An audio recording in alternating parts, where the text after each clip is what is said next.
What will the San Francisco 49ers do in the 2026 NFL Draft? We're going to find out today, hopefully, and narrow down our search for the newest members of the San Francisco 49ers in version 1.0 of our mock draft series, leading all the way up to draft day itself. I can't wait for it to get here because we have some big questions to answer. Will the San Francisco 49ers go receiver or edge at pick 27? How will they navigate not having a single draft pick beyond the fourth round and not a draft pick in round 3 anymore? And that's going to make things tricky for us today because we have some ground rules to put in place as we try to make the San Francisco 49ers not just playoff contenders, but legitimate Super Bowl contenders with not many picks to work with. And our ground rules are, we have two of them. The first one being in version 1.0. No trades. While me and you can go back and forth and probably agree that San Francisco would benefit from trading back at pick 27, getting draft picks on day 2, maybe even in 2027, we can't do that. We are stuck with the hand we have been dealt by the 49ers. The picks they have are the picks that we have to make in version 1.0. Makes our lives a little bit harder. It makes our decisions ever more important. And that brings me to ground rule number 2. We are going to use the PFF mock draft simulator. It is the most well-known. It is the most commonly used. I think it gives us some consistency throughout, hopefully, versions 1 through 4, maybe 4.5 and even 5 as we lead into draft night. But that also allows you to go out there and make your own mock drafts, drop your favorite prospects down below, drop who you would take at each pick as we go through this in version 1.0 today. Should be fun. I'll hopefully give you some of my sleepers, some of my stay away from type of players in each round. And let's expand our draft knowledge today because I have gone through almost every single position that the Niners have to fill. Maybe I can give you some knowledge. You can give me some as well in the comments. And that leads me to my next point. Don't forget to like, share, subscribe. If you like the content coming your way, you're not going to want to miss any more content as we go through and lead into draft night in almost 1 month's time. So without further ado, let's dive into mock draft version 1.0.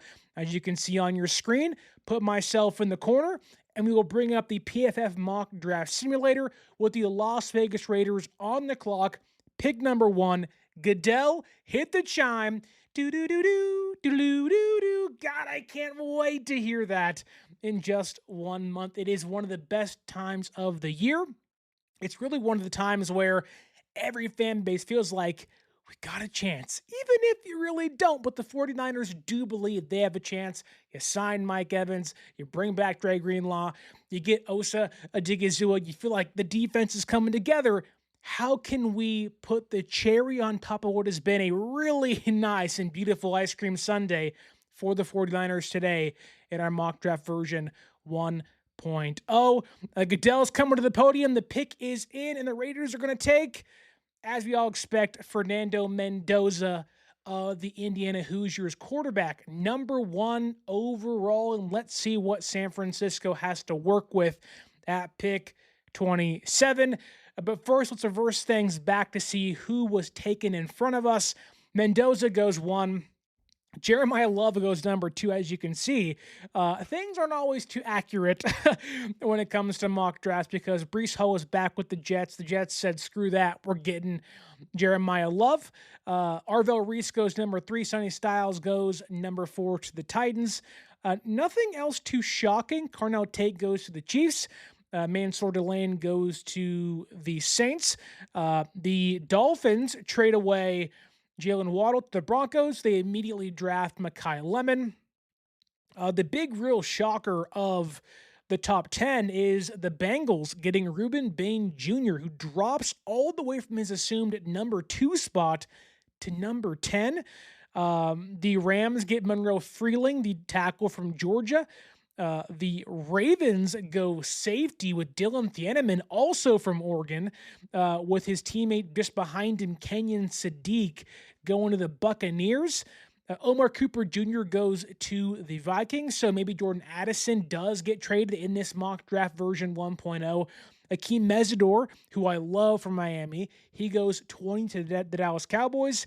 Cashius Howell, who's been often mocked to the 49ers at 27, he goes 23 to the Philadelphia Eagles, which, unlike Bryce Huff, Howell does fit what Philadelphia wants to do with Vic Fangio's defense out there. But that brings us to pick number 27, and the Niners are officially on the clock. They're making calls, and who do we have on the draft board? Look, I want to make this somewhat realistic. So if I see players I don't think will be there at pick 27, I'm not going to take them. That can be, let's say, our third rule of thumb in the mock draft version 1.0. And as you can see on YouTube or on Facebook maybe, Jordyn Tyson is still on the board. I really love Jordyn Tyson. I think Jordyn Tyson's an excellent player. The health is a massive concern, though, for me. I think Jordyn Tyson, if healthy, is the best receiver in the entire class. But with the health concerns, I think he's number 4 behind Lemon, Tate, and Omar Cooper Jr. But he's there. I don't think he'll be there come draft night, so we're not going to take him. Get it out of the way now. But there are some interesting options here at pick 27. You have Caden Proctor, the tackle from Alabama. Maybe if Trent Williams doesn't come back for whatever reason, maybe that's an option. Albeit I don't think they're going to go that route. TJ Parker is here. If you follow the Niners on Twitter and on Instagram, they just posted one of their mock drafts they do with the beat writers and stuff, and Matt Maiocco had TJ Parker going to the San Francisco 49ers.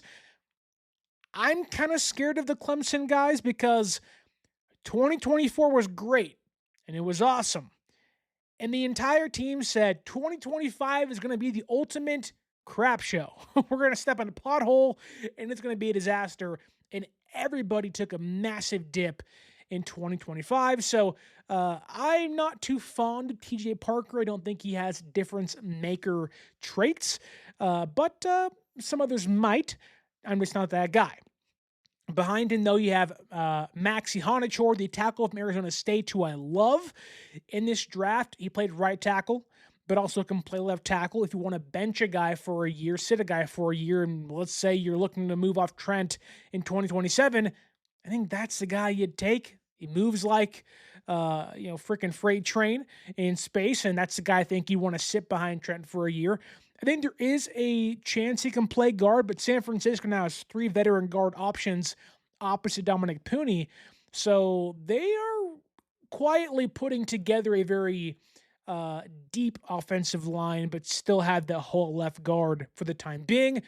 But I think you can see the 2 big names on the board behind them, that being Denzel Boston and Casey Concepcion. Now, these are 2 very different players. These are 2 players San Francisco has already had top 30 visits with. And again, they're very different. One of these guys is an big-bodied, sure-handed, contested catch, red zone threat, deep ball, go-getter. That's Denzel Boston. He'll play on the boundary. The other guy is Casey Concepcion, who may be the best yak player underneath wide receiver in the entire class, maybe outside of Lemon and Cooper Jr., but you want the yak, you want the short area explosiveness. That is KC Concepcion. And I think if you're right here near the 49ers, not being able to trade back because of our rules we have in place, I think you'd narrow your board to those 2 players. I don't want Caleb Banks. You now have a Digizua on your defensive line. You're not going Peter Woods. I don't really foresee them going Caleb Lomu, Lee Hunter. I don't even see him going Emmanuel Pregnon from Oregon. I think they like to, we know it for a long time now, they like to piece together the offensive line compared to drafting guys pretty high, especially in round 1. And it seems like they want day 1 difference makers. Now, the Denzel Boston, KC Concepcion debate really comes down to, can you play Denzel Boston and Mike Evans at the same time, or do you want Boston to play throughout the season, but more importantly, sit behind Evans and learn? Now, I do think you can play both those guys together. I do think having both those guys on your roster is really important because, one, you get a young, 6'3", 210-pound, 31-inch arm receiver in Boston that you can pair with Brock Purdy, build around him, because Purdy wants to throw the football deep. I think Boston could be that guy. And you can also move Evans to that big slot role at times, giving you two, high catch point contested catch guys in your offense. But one thing San Francisco lacks currently is yak.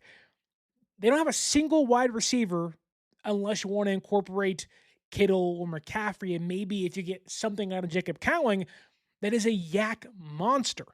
Now, I don't think you have to have yak to be successful, but when you're facing defenses like now at the Rams, who have multiple excellent cornerbacks in their room, you have the Seattle Seahawks defense, which is ferocious. Yak isn't always important, but it sure is come in handy at times. And, it's really hard to dislike Casey Concepcion. He's 5'11", 190 pounds, 21 years old. There's a real pro comp with maybe, Percy Harvin or in his prime Mecole Hardman. He's a guy who probably moves the best of any of the receivers in the class, in my opinion. Again, he's a yak guy. You want juice? He's got juice. And he's got more juice reserves behind the juice he already has. I do think that the route running will get under Kyle Shanahan's skin a little bit at times. It might frustrate him. But I also could see Kyle seeing what he saw in Deebo Samuel, albeit a better route runner. Now, they're built differently. I'm not saying they're the same player, but the yak stuff and what they can do after the catch, I do think Kyle values that a lot. And when you don't have those guys and you have more players that are more, catch and go down, catch and go out of bounds type players, you do have to find some value. And Concepcion has a skill that nobody else on the roster currently has. I also think for a guy his size, he can beat press coverage, something San Francisco desperately needs to be able to beat. I think he does, he has the ability to be a true deep threat in the NFL, which, again, San Francisco needs. Like, yeah, Pearsall, he's good, but he's not healthy. Evans, to me, is a really good player. But he's 33 years old this year. How do you avoid that? Do you go get Denzel Boston to be kind of the Mike Evans, bench role, if you will, Mike Evans 2.0 behind him and hope that's the case? Or do you say, look, we want to go roll three wide and we're going to put out there Christian Kirk and Evans and Pearsall, but we're also going to incorporate Casey Concepcion and have him be that explosive player. I really think that he can be special, Casey Concepcion. There are a lot of drops, unfortunately. So again, you're going from the explosive yak guy that the routes may be a little inconsistent at times and has a 10% drop rate the last two seasons, or to go with Denzel Boston, who is 6'3", he's 210 pounds, 31-inch arms, a true X. He is as true as you can get, where the route tree isn't as expansive, but his role is defined in your offense for the next, 5 to 6 years or so. He'll run go routes, he'll do slants, he'll do digs. There are times he's a little stiff, but I think he, for his size, has some more wiggle to him than it may indicate. And I think maybe there is more upside than what his UW film has shown, because I do think you are projecting somewhat for these guys in the NFL. But also I think he has great hands. A 3.8% drop rate, that's phenomenal. You want to talk about Juwan Jennings and being clutch, making tough plays.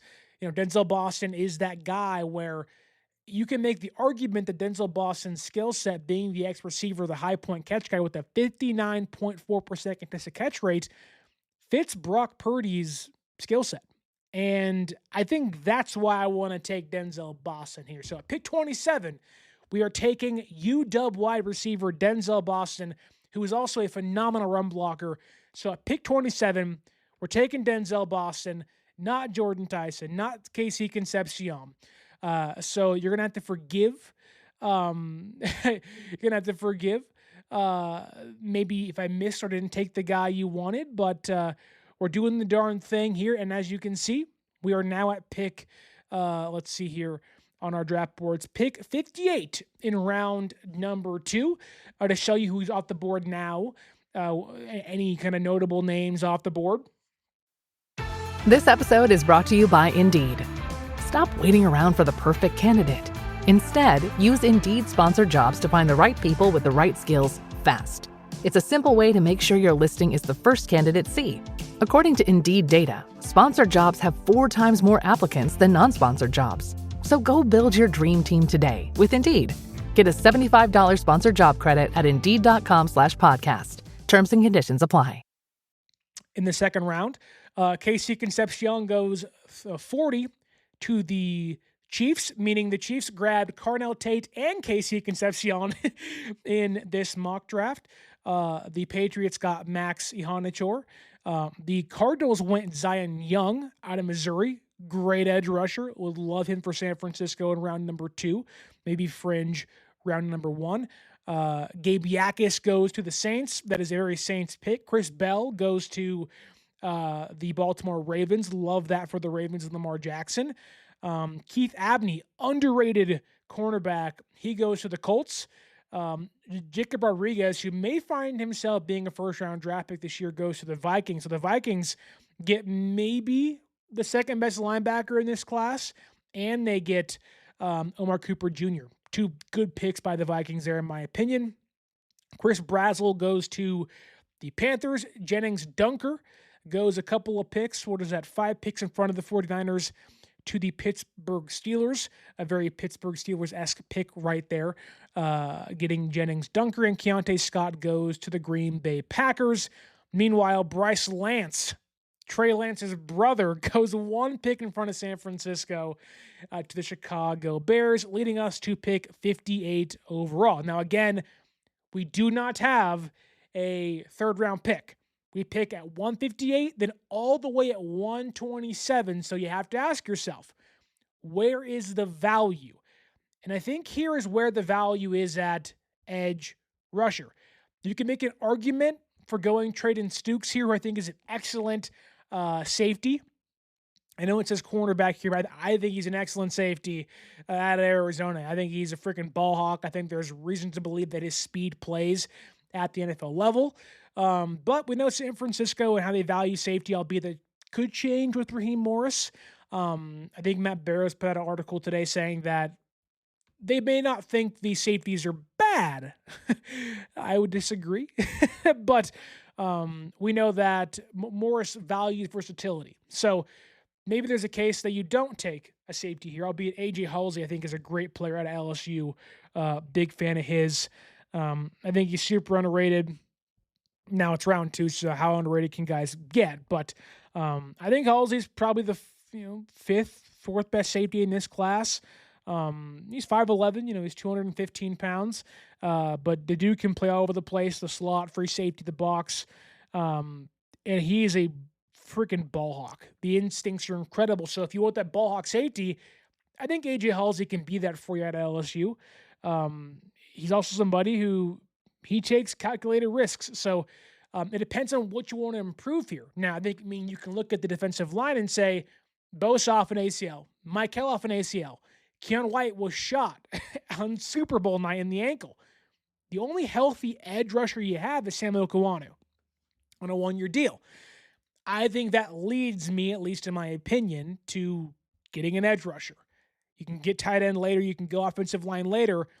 Let's look at the edge rushing group, and you have a really nice chunk of players.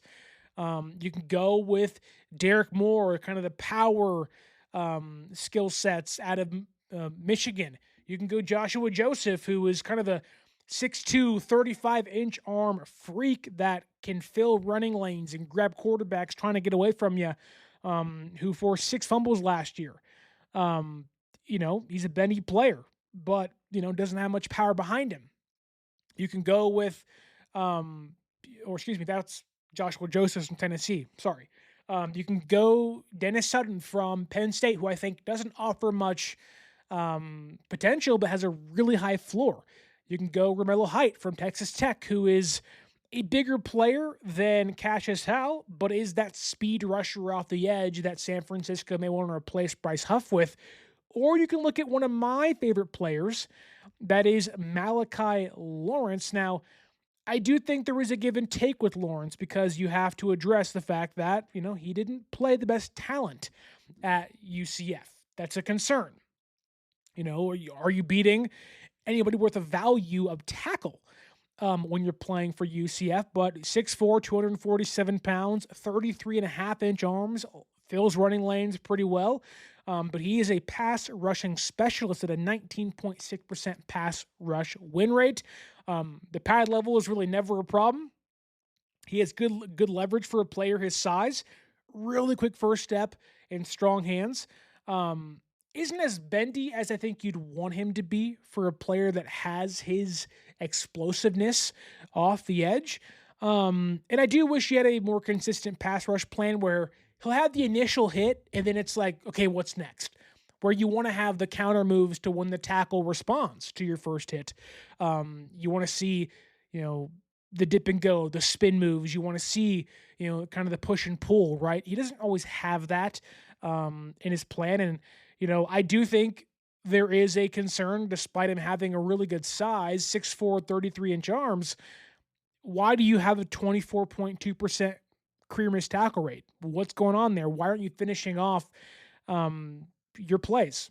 And for a guy your size, why are you having a hard time stacking and shedding some blocks in the run? So it's a wide variety of what San Francisco can like. Do you want bigger bodied, longer arms guys that can go get the quarterback but aren't as bendy? Do you want bigger body, longer arm guys that don't have any power behind them? Do you want all power? Do you want high floor, low ceiling? Do you want maybe high ceiling but a much lower floor? There's a lot to get into. And I know I'm talking a lot here, and I'm sure you're saying, Sterling, we get it. But this is, what you have to do when you don't pick until pick 127. And while you have some consistency there at pick 127, 133, 138, 139 to make a lot of good picks back to back to back, this is a big gap. You have almost 70 picks, over 70 picks until you have another pick at pick 127. So you have to make the right choice here. We do know now for a fact the Niners have met with Romello Height with a top 30 visit. And I think, that to me is the move. And while I don't know if Height will be the best player of this grouping, I think I have a lot of high hopes for Derek Moore, who I think has maybe the highest ceiling of this group, or at least maybe the highest floor and a good enough ceiling out of Michigan. I do think Joshua Josephs has a lot to offer, but there are some concerns of his power game. Then Lawrence, again, I think Lawrence probably has the highest ceiling of the bunch, but I do think the 49ers want an instant impact player, and I do think that Romello Height probably offers that. And you could also say, Height last year, the last two seasons, right, over 1,000 snaps, a 91.7 PFF grade, a 91.4 pass rushing grade, a 91.2 pass rush grade on true passing sets, a 17.5% pass rush win rate. Now you're playing on a defensive line that has Lee Hunter and Dan Bailey. So, where do you stack up in that grouping? But I think the Niners are simply trying to find somebody who's not going to overtake Mykel Williams as the opposite edge rusher of Nick Bosa, and somebody on third downs you can slide inside. So we're going to go after a long conversation. Romello Height here, they have it, in a near 20 position ranking over draft or a reach. However, got a good first step. He has a variety of pass rushing moves, the dip, the swipe, the spin. He's somebody who I do think does have a pass rushing plan, despite not being great in the running game. But he does have adequate size. And if you're not going to get an edge rusher round one, you do want the instant impact player. He's 25 years old. He is what he is. Albeit I do think there is room for improvement once you get Chris Kosaric involved. But you're playing opposite Nick Bosa, and you're playing alongside, Mykel Williams on third downs, and you're playing next to, Odigizua.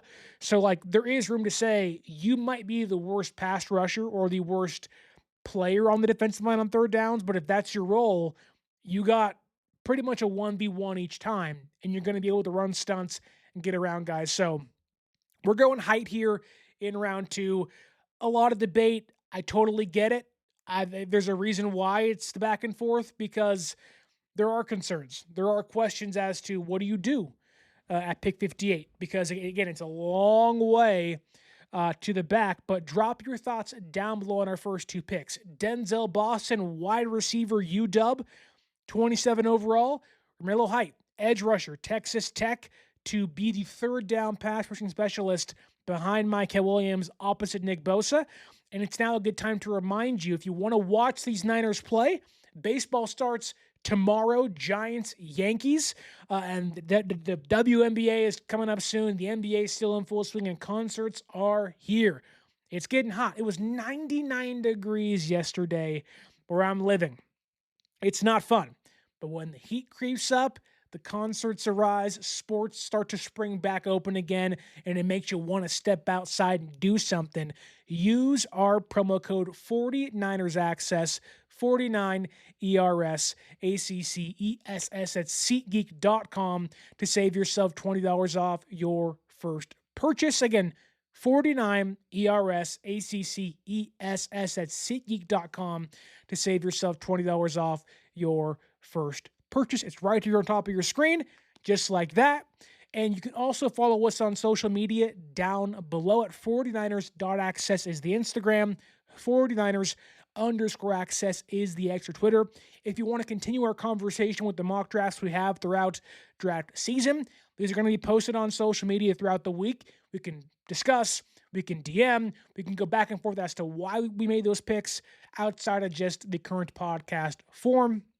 But let's get back into the mock draft 1.0. And now we are here at pick 127 in round 4. We had to wait all the way through round 3, leaving us not much to work with. But we have our receiver.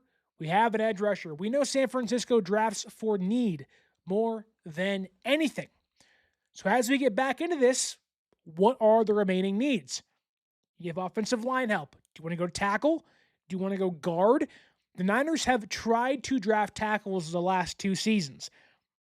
They've gotten poached right in front of them the last 2 seasons. Do they want to avoid that in 2026? Wouldn't be against it, but I don't know if this tackle class is the best, albeit there are some names I do like. We'll see if they're on the board, though, in the upcoming rounds. Let's see if they're here. They're there. That's good to know. And I'll tell you who they are if they're on the board later. I'm not going to draft them now, though. We also got to talk about tight end. Who's there on the board? You have Justin Jolly from North Carolina State, Jack Endries, who I love, from Texas, and Marlon Klein, who is that, I think he's from Germany, who has played like 3 years of football in his entire career, but has an insanely athletic body that if you think you can unlock that, he can be a monster in the NFL, but there's some questions there. There's Dallin Bentley from Utah. There's guys down the board like Max Bredesen, and it looks like Sam Roush is off the board from Stanford. Let me see if he went earlier in the draft somewhere. Sam Roush went 92 to the Dallas Cowboys. It's a big one there. I'm really shocked he went early, but I'm also not shocked because Sam Roush may be one of the more underrated players in the entire draft class that is finally getting some hype. Safety, Michael Taffy from Texas. You can go VJ Payne. You can go Cole Wisniewski. Not many big names here on the board still. Looks like some of our favorites like Bud Clark are off the board. Again, do you want to risk not getting a safety? Jalen Kilgore is gone. Bud Clark is gone. This is why you got to nail those first 2 picks, or inevitably, or hopefully, if you are the 49ers, trade back in round 1 if your guy's not there. Don't reach. Get more picks.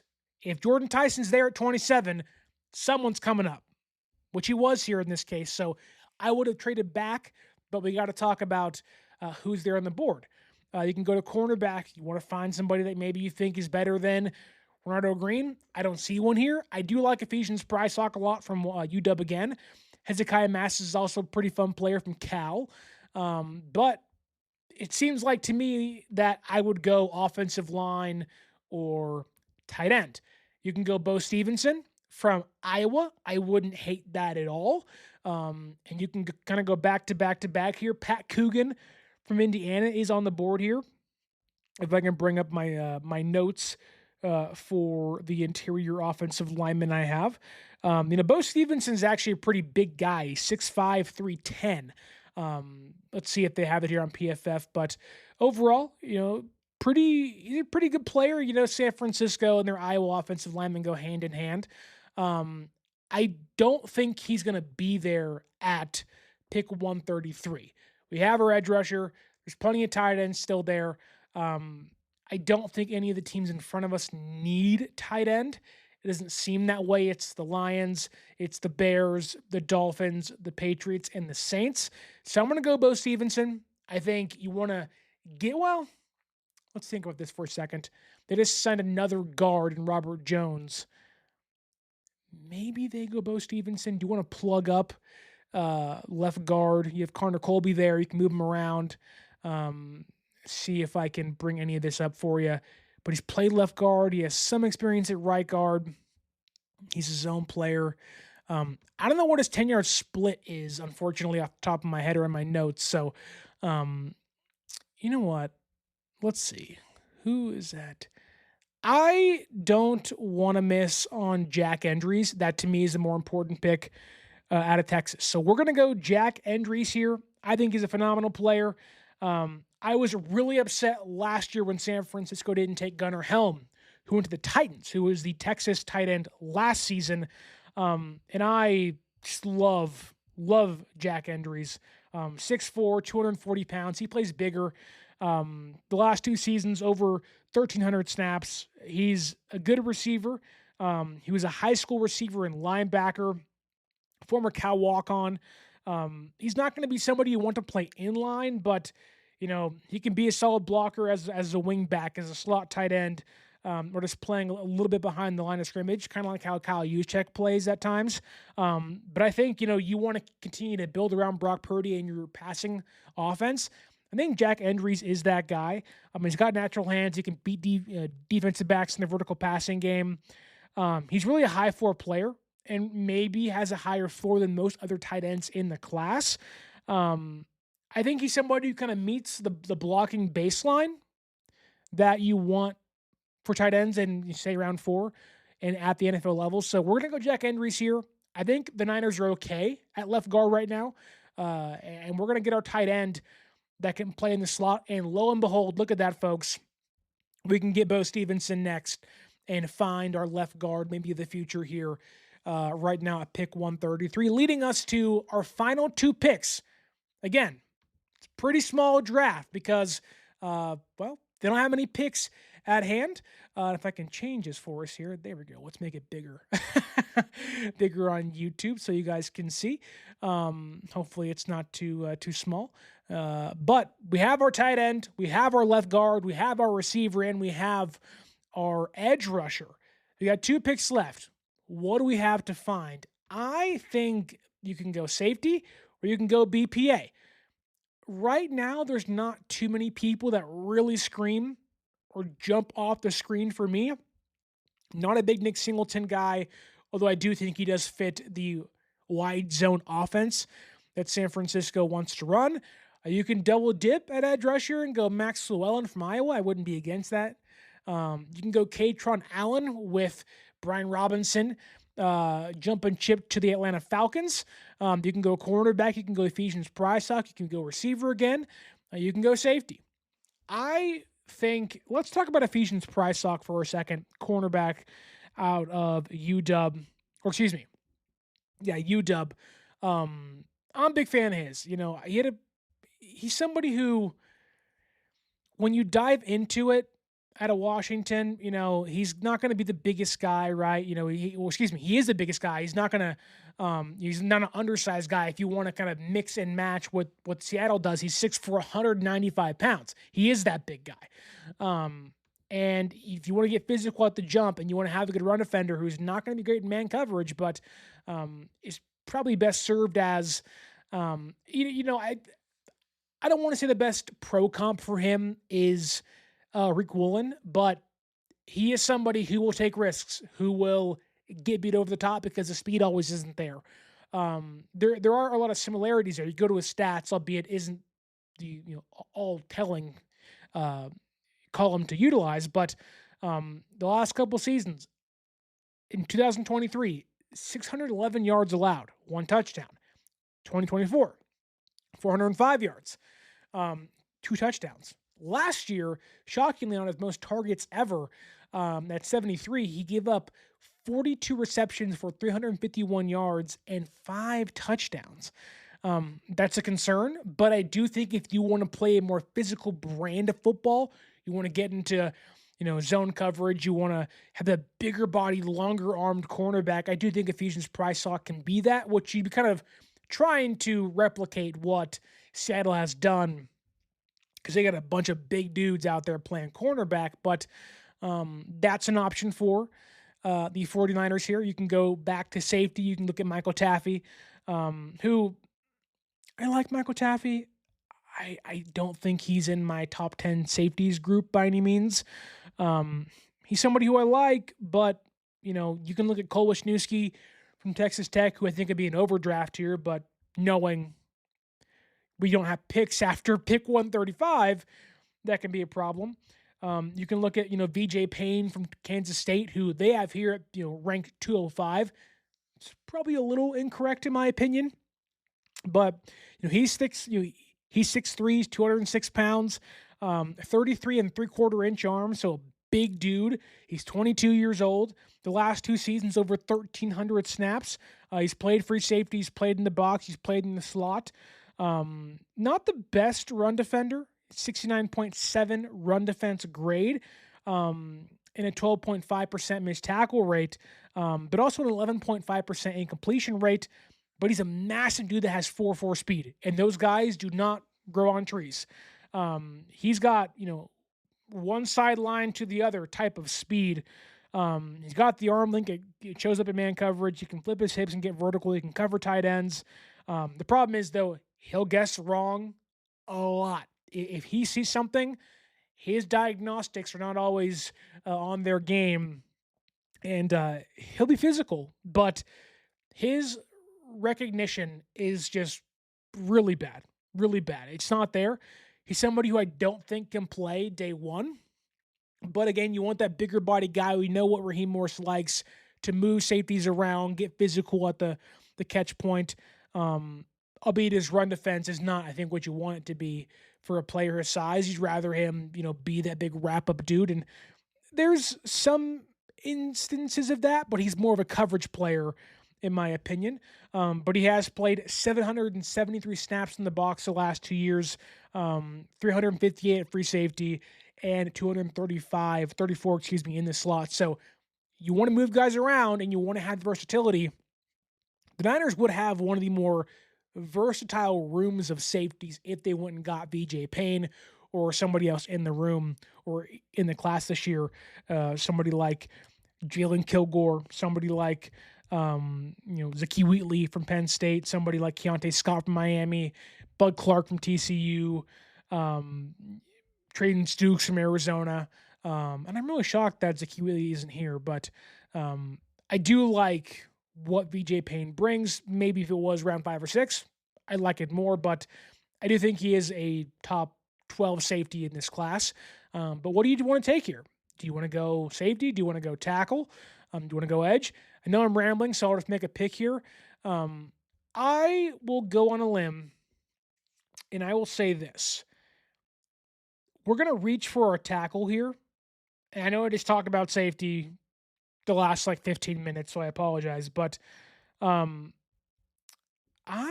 am going to take a reach, take a gamble. The Niners do have a history of taking Notre Dame offensive linemen.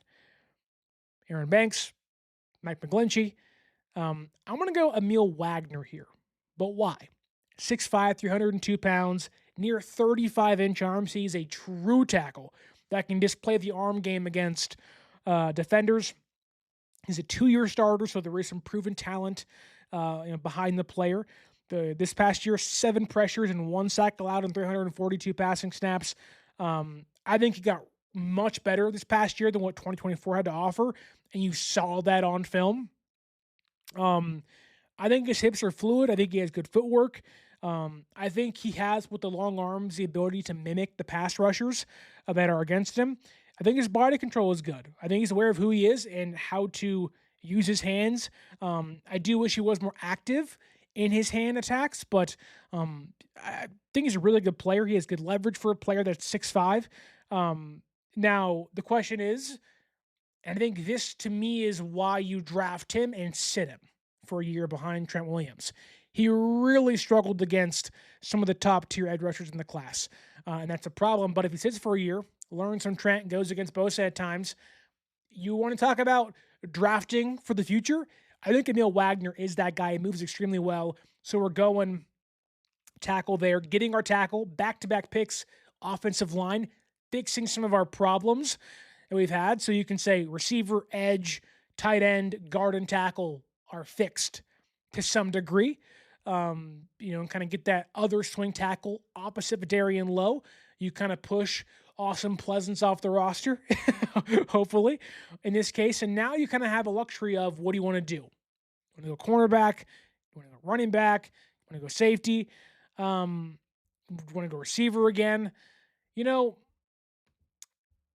I think the Niners, in their last pick in here, do you have the luxury of telling Kyle Shanahan, no, you don't get a running back? It's going to be a hard thing, I think, to do to him. So let's just quickly, talk about running backs for a second.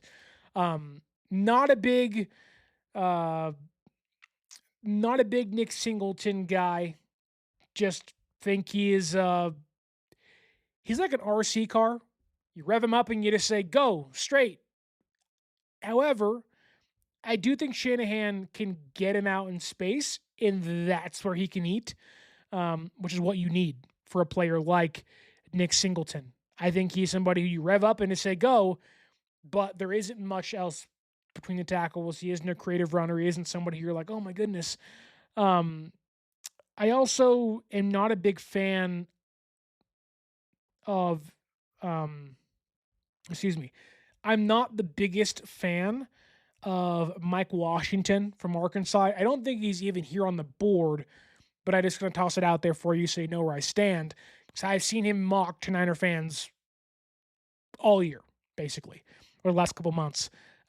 He legitimately looks like Isaac Guerendo, a better runner, but he looks like Isaac Guerendo as a worse receiver. And you already have that guy on the roster. His vision is terrible. It's terrible. Similarly, Nick Singleton's kind of the same way. They are dudes that are fast, that can move, but the vision's bad. And Mike Washington had 7 fumbles last year or the last couple of years. It's not good. Not good at all. And going back to Singleton, he's one-dimensional. Now, you don't mind taking one-dimensional guys. However, those guys don't play in this offense. It's going to be Chris McCaffrey, and right now they assume Jordan James. So why would you do it to yourself? Now, however, I do think while this running back class is terrible, I do think there is one player that Shanahan may have his eyes on, and that's Emmett Johnson from Nebraska. It's why I have him on the board right in front of us. 5'11", 200 pounds, pretty smaller guy. I think he plays smaller than that. But the last 2 years, over 1,000 snaps, 3.6 yards after contact, pretty impressive. He is a more gap runner, and you've seen Shanahan move more towards a gap offense, especially last year. But I think if you look at the guys that can make people miss, Jadarian Price, Jeremiah Love, Emmett Johnson, to me, belongs in that kind of tier 2 category of this running back class. He can go through defenders. He protects the football. He weaves through a defense. He's got quick feet. He can make one jump and go. I think he's a creative runner. I think, unlike guys like Le'Veon Moss and Singleton and Mike Washington, Mike Washington. I think Emmett Johnson is a tier above those guys, and I don't think it's really close. I think he was of that grouping, he was a true 3-down player at the collegiate level. Now, he's not going to have a lot of power because of his size, but he's got good hands, good route runner. He had 46 receptions last year on 53 targets, but he's terrible in pass protection. So you probably wouldn't use him in that way, but I do think there is a case where if he puts on, 5-10 pounds and learns better technique, I do think Emmett Johnson has, of this really bad running back class, the ability to be one of the better players of that grouping. But Zootopia 2 has come home to Disney Plus. Let's go! Get ready for a new case. We're the greatest partners of all time! New friends. Gary the Snake. And your last name? The Snake. Dream Team. Get new habitats. Zootopia has a secret reptile population. You can watch the record-breaking phenomenon at home. Zootopia 2, now available on Disney Plus, rated PG. And right now you can get Disney Plus and Hulu for just $4.99 a month for 3 months with a special limited time offer. Ends March 24th. After 3 months, plan auto-renews at $12.99 a month. Terms apply. So I'm not going to take him because I don't think they're going to do that here, or at least we'll kind of put him in our back pocket in case we don't like the rest of the players on the board. But of the running back class, he's one of my favorites, and I think far better than who I often see mocked to San Francisco. If you want to add more to that group, you can go Iowa's Max Llewellyn. Not the biggest fan of his, but I think he's a good player. If you want to go Ephesians Prysock, who's still there, that big-bodied cornerback. You can go Taffy. You can go Aiden Fisher, linebacker out of Indiana, but I think they're pretty set at linebacker. Kalen Black, also a big fan of that at Indiana. A lot of the Indiana players are high floor, low ceiling guys, which is fine. You don't hate that at all. They are reliable players. I do think it's interesting about the Niners' interior defensive line. And I know I'm kind of talking a lot about a lot of different people and positions because this is the last pick. So you got to figure out, where's the best bang for your buck. So I hope you're enjoying the conversation. If you are, like and subscribe. But let me bring up my defensive tackle notes here. I don't think the guy that Niners have talked to is on here, that being Zaven Harris from, I think it was him, Zaven Harris from Ole Miss. I think that was the guy. I think. I could be wrong there, so forgive me. Nobody else really stands out. I've seen Zane Durant on here a lot. I'm not the biggest fan of Zane Durant. He's a small dude. Let me see here. He's 6'1", which isn't inherently a bad thing, but I think there's much better options there, albeit a lot of the guys are gone. Big fan of Grayson Holton. If the Niners want to improve the defensive tackle position over edge in round 2, I'd really like Grayson Holton a lot. But other than that, I'm not really the biggest fan of the grouping we see in front of us here. Nick Barrett's interesting, but he's more of a run defender from South Carolina. 2 sacks, a 3.9% pass rush win rate, but as a one-year starter, a really good run defender, high floor player, a rotational defensive tackle, but maybe a little too early, in my opinion, to take him here. Outside of that, again, nobody really jumps off the page. So just kind of clearing our bases and covering our bases here. Not going quarterback. You're not going tight end again. You're not going offensive line. Really, I think it comes down to cornerback, safety, and maybe receiver again, but the receiver was kind of stacked. I really do like Josh Cameron and Kevin Coleman. Kevin Coleman out of Missouri, I think is, there's a couple of these players that have a lot of drop problems, and Kevin Coleman to me is, let me bring up my notes here on him for a second. Sorry. There's a lot going on. Kevin Coleman to me is somebody who's 5'11", 175 pounds. He's really tiny. But for a lot of the class that has drop problems, even Casey Concepcion has drop problems at times, right? Kevin Coleman does not have a drop problem, 3.4% drop rate. That's, I think, lower than Denzel Boston's was. And then they're different players. different sizes and different skill sets, but you want sure hands, Kevin Coleman is your guy. He's a slot receiver. He's a good route runner. I think, he's somebody who, despite his size, again, under 175 pounds, will fight for yak. Now, he has, because he's smaller arms. So you're not going to see him go up and get the football a lot. I don't think he's a great run blocker at the second and third level, but shockingly, he's great at forcing missed tackles. 18 forced missed tackles last year at Missouri. And again, despite his size not having a big catch radius, he'll fight for the football in the air. So, let's say San Francisco doesn't get Denzel Boston and they're looking for a slot receiver. Watch out for Kevin Coleman Jr. out of Missouri. I think it makes a lot of sense for the 49ers if they don't get Denzel Boston, or even if they trade back and say they get Denzel Boston, whether it's in round 1 or something else, or I don't know. Maybe they trade back from round 2. I do think Denzel or Kevin Coleman can make a lot of sense. The other guy is Josh Cameron from Baylor. Bigger guy than Kevin Coleman.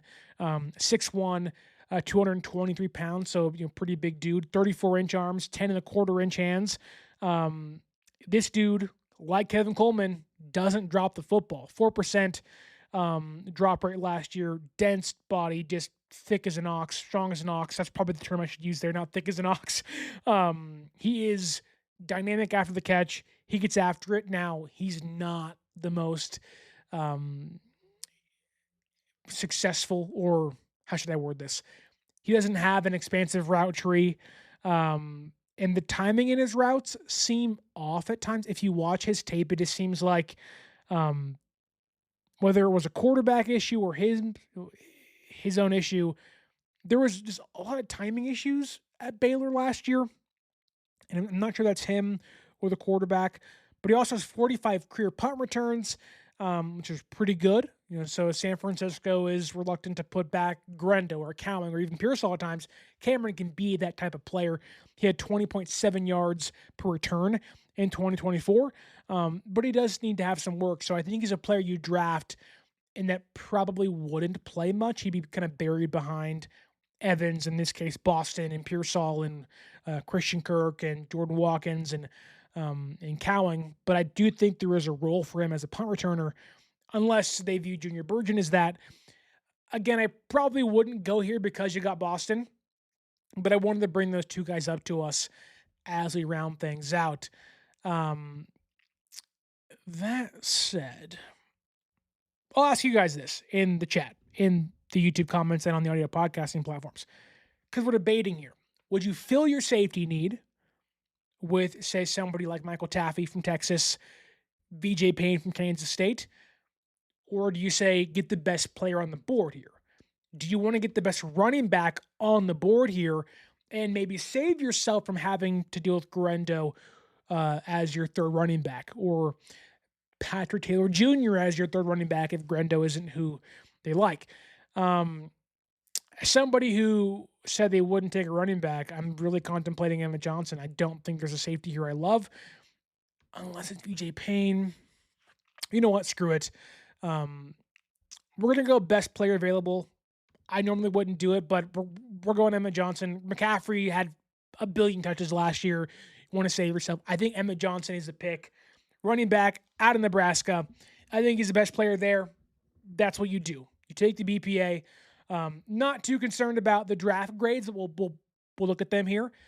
We received one award per PFF. They docked us. This is why I hate this sometimes, because they docked us for not taking Ty Simpson, a quarterback, in round 2. Guys, the Niners don't need a quarterback. They don't need a starter. And right now, not even a backup, because they have Mac Jones on the roster. So you can look past the PFF docking us for that. But they gave Denzel Boston a B-, Romello Hyde a C grade, Jack Andrews a C+ grade.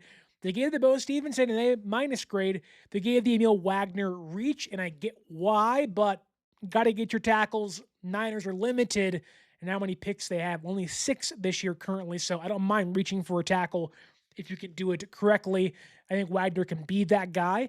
If you trade back at a certain point and you're around pick, 160, and he's there, you take him. You just take him. I think he's that kind of player.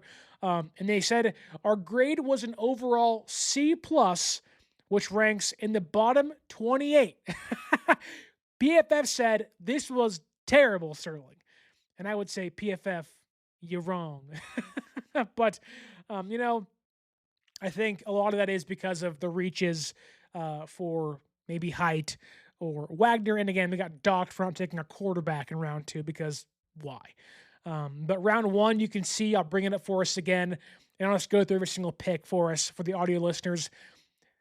Fernando Mendoza goes number 1 to the Raiders. Jeremiah Love goes number 2 to the Jets. Already some chaos involved right there. Arvell Reese goes number 3 to the Cardinals, who I think is the right pick for them. Sala gets Sonny Styles, his linebacker, with the 3rd consecutive Ohio State Buckeye going 5th to the Giants, that being Caleb Downs. Francis Moyaga goes to the Browns, fixing their offensive line. David Bailey goes to the Commanders. Mansour Delane goes to the Saints. Carnell Tate goes to the Kansas City Chiefs. Reuben Bain Jr. falls to 10 to the Bengals. I'm sure they'd love that because Shamar Stewart's not good and Hendrickson is no longer in town now at the Ravens. The Dolphins give Mekhi Lemon.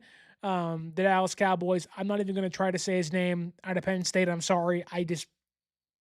I'm not going to try. Offensive lineman, but he's darn good. I know that for sure. Monroe Freeling out of Georgia goes to the Rams. The Oregon Ducks get on the board here, back-to-back picks, getting Dylan Bannerman going to the Ravens, Kenyon Sadiq going to the Buccaneers. The Jets go offensive line after taking Jeremiah Love at 2. They go Spencer Fano out of Utah at 16. With the first pick of the Sauce Gardner trade. We have Jermod McCoy going to the Lions. I like that pick. I think he was hurt all last year, most of last year. So questionable in regards to injury stuff, but a good player overall. Omar Cooper Jr. goes to the Vikings at pick 18.